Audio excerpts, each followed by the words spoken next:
अस्सलाम वालेकुम। मुहर्रम शरीफ़ जे हवाले सां शाह साईं जे रिसाले खे जॾहिं खोजे थो त उन में सुर केॾारो सॼे करबला जी तारीख़ खे शाह साहब पंहिंजनि लफ़्ज़नि में समोयो आहे।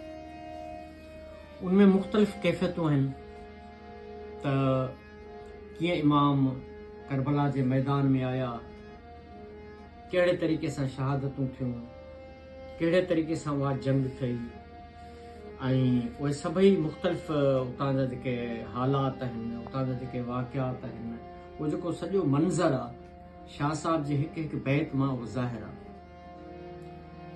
पर मां हिन वक़्तु सुर केॾारो मां जेको बैत पढ़ां थो, इहो हिकिड़ो अलॻि ई अहसासु आहे। इन सॼे मंज़रनामे में मां सम्झंदो आहियां त शाह साहब जी जेका सोच आहे जंग जे हवाले सां, जेको माण्हू जे अंदरि फीलिंग आहे ऐं माण्हू सां जेके मुंसलिक फैमिली आहे, कम्यूनिटी आहे, उनजी जेका फीलिंग आहे त असां कीअं कंहिं शइ खे ओन कयूं था, कीअं पंहिंजो सम्झूं था ऐं उन जे लाइ छा सम्झूं था, उहो तव्हां मां बैत पढ़ां थो तव्हां अंदाज़ो करे वेंदव।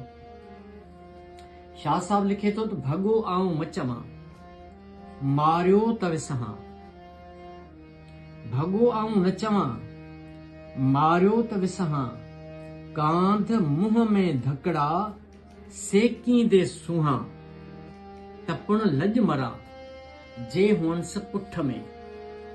हाणे ही हिकिड़ो अहसासु आहे, ही को जंग न आहे, जंग जो को मंज़र न आहे, पर हिकिड़ो अहसासु आहे। ही सिर्फ़ करबला जो न, पर शाह साईं कंहिं बि अहिड़े मौक़े ते लिखे थो त जेको बहादुर, जेको सूर्य, जेको सर्वेच कंहिं बि अहिड़े मैदान में वञे थो त पोइ ते उन सां मुंसलिक उनजी जेका फैमिली आहे उन्हनि जा अहसास ॿुधाए थो। उनजी हिकिड़ी ही सम्झो जंग जो हिकिड़ो मंज़र आहे, जिते को जंगजू माण्हू वियो आहे त उनजी जेका घरवारी आहे, ही उनजी कैफ़ियत आहे त भॻो आऊं न चवां। तूं चवे थी त मुंहिंजो कांध, मुंहिंजो वर उहो नाहे जंहिंजे माण्हू में जंहिंजे लाइ माण्हू चवनि थी जंग मां भॼी आयो आहे। भॼण वारो नाहे, मरी वेंदो, शहीद थी वेंदो, पर भॼण वारो नाहे। भॻो आऊं न चवां मारियो त विसां। हा, बाक़ी जेकॾहिं मूंखे केर जी ख़बर ॿुधाए त ही मारिजी वियो आहे त मां यकीन कंदमि, छो जो असांजी तरबियत अहिड़ी आहे, छो जो असांजी फीलिंग अहिड़ी आहे, छो जो असांजूं कैफ़ियतूं अहिड़ियूं आहिनि, छो जो असांजा जेके इरादा आहिनि इहे अहिड़ा आहिनि। असांजे इरादनि में जेका सचाई आहे, जेका पुख़्तगी आहे, उहा अहिड़ी आहे त जॾहिं बि कंहिं जंग जे मैदान ते वियासीं त मरी त सघूं था, पर उतां उहा ॾाढ ॾिसी, उहो ज़ुल्म ॾिसी, उहा बर्बरत ॾिसी ऐं ओड़ो कीस ऐं कहकाव ॾिसी भॼी नथा सघूं। कांध मुंहं में धकड़ा सेकींदे सूहां। ऐं जेकॾहिं हू ज़ख़्मी बि थी ईंदो, उनजे साम्हूं, उनजे मुंहं में जेकॾहिं धक हूंदा, ज़ख़्मनि जा निशान हूंदा, घाव हूंदा, उन्हनि खे सेकींदे, उन्हनि जी मरहम पटी कंदे ख़ुशी थींदी।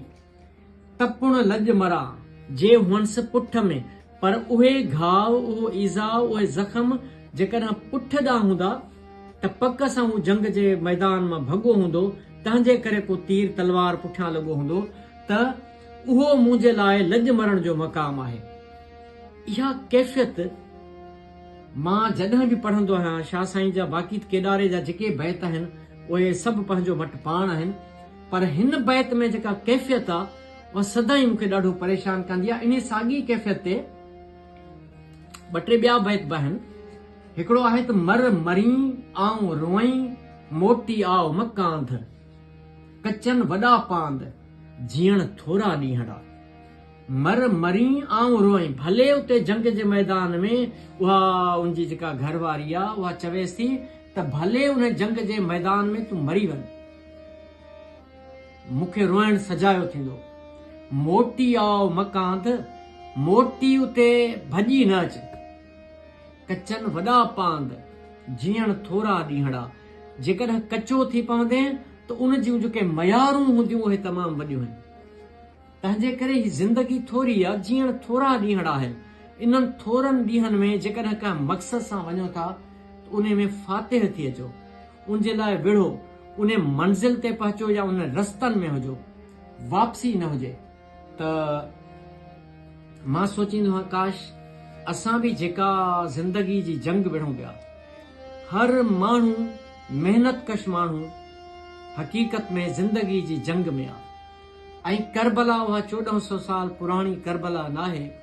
अॼु असां वटि जहिड़ो दौर आहे त हर विख करबला आहे, हर जॻह ते करबला आहे। ऐं उहो यज़ीद को हिकिड़ो न हुयो जंहिंजो असां मातम कयूं। उहो यज़ीद अॼु मुख़्तलिफ़ रूपनि में आहे। हर जाइ ते को न को यज़ीद, को न को फिरौन, को न को नमरूद वेठो आहे। पोइ उन्हीअ सां वेड़ विढ़ंदे असां थकिजी त सघूं था, पर पोइ ते हटणु, ग़ुलामी करणु, छो जो चवंदा आहिनि ग़ुलामी गार आहे।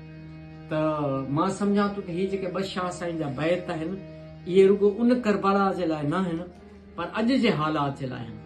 अॼु बि असां मां जेको माण्हू महिनत करे थो, जेको सच जे हक़ जे रस्ते ते हले थो, उहो ॼण ईअं ई हले थो जो बाक़ी उनजा जेके फैमिली आहे उहा इन इंतज़ार में आहे त जेकॾहिं ॿाहिरि निकिरो त कुझु करे अचो।